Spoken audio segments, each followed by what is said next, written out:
Good morning. তোমরা সবাই কেমন আছো? শীর্ষাস ব্লগে তোমাদের সবাইকে জানাই অনেক অনেক স্বাগত। চলো তাহলে আজকে আবার একটা নতুন ব্লগ শুরু করা যাক তোমাদের সাথে। এখন বাজে প্রায় ওই 8:30 মতন। আমার এখানে সমস্ত কুটনো কোটা হয়ে গেছে। আজকে হবে ফুলকপি আলু দিয়ে মাছ দিয়ে ঝোল একটা, আর এদিকে পালং শাক ভাজা।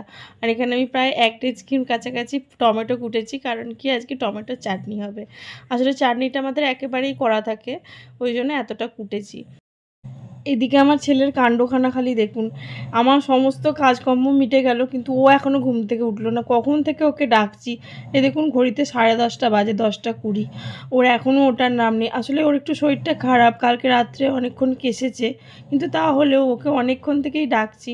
যাই হোক, দেখি আর একবার ডাকি।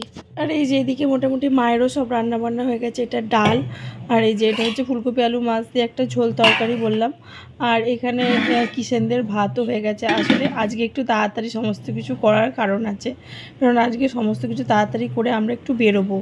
আর এদিকে মা শাকটা ভাপাতে দিয়ে গেছে, পালং শাকটা। এই যে শাকটা ভাপানো হচ্ছে। তো চলুন এগুলো এটা হচ্ছে হোক, আমি ততক্ষণ ছেলেকে খাইয়ে নিই। এই যে এটা হচ্ছে ওর নতুন থালা, ওর বেবি ওকে আজকেই এনে দিয়েছে, ওই জন্য নতুন থালাতেই আমি ওকে ভাত দিয়ে দিয়েছি। ভাত, ওর রোজের একটা ডিম সেদ্ধ আর ফুলকপি আলুর তরকারি। এই এখন বাজে প্রায় ওই 12টা মতো। সমস্ত কাজকর্ম মিটিয়ে বেরোতে একটু দেরি হয়ে গেল।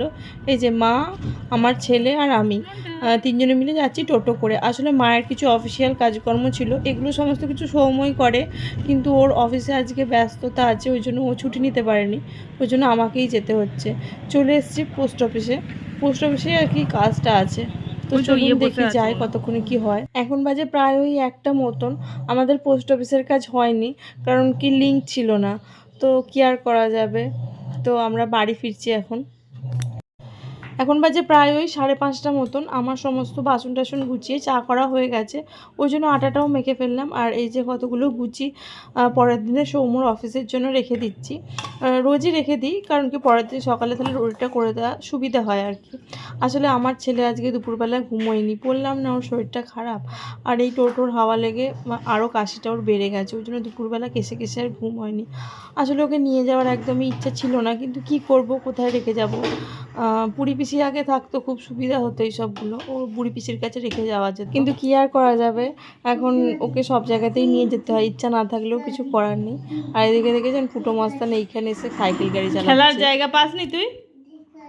হ্যাঁ, তো কোথায় খেলতে হয়? রান্নাঘরে? এখান থেকে বেরো তাড়াতাড়ি। এখন বাজে প্রায় ওই 6:10-15 মতন।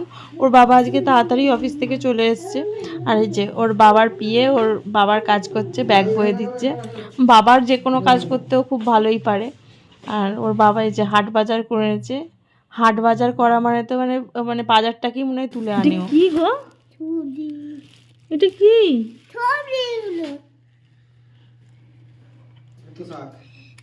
ও, বেতো শাক। আচ্ছা, আর এটা কি আছে?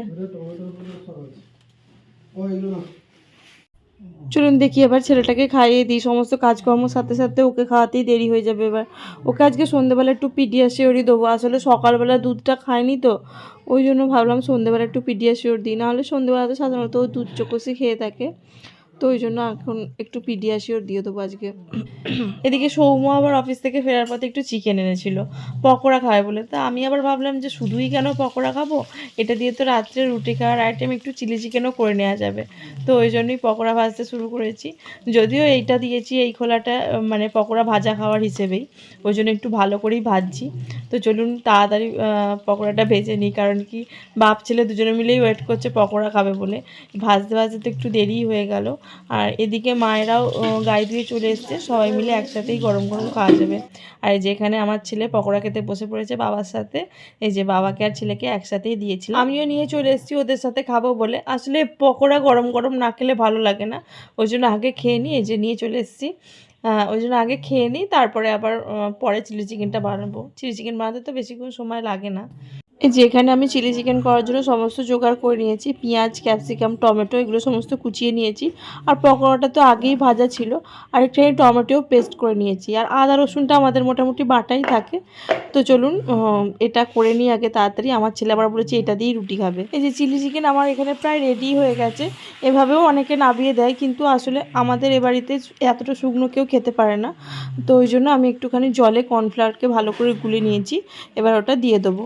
দিয়ে এটা ভালো করে 5-10 মিনিট মতন ফুটবে। ফুটলেই আমার মোটামুটি চিলি চিকেন হয়ে যাবে রেডি।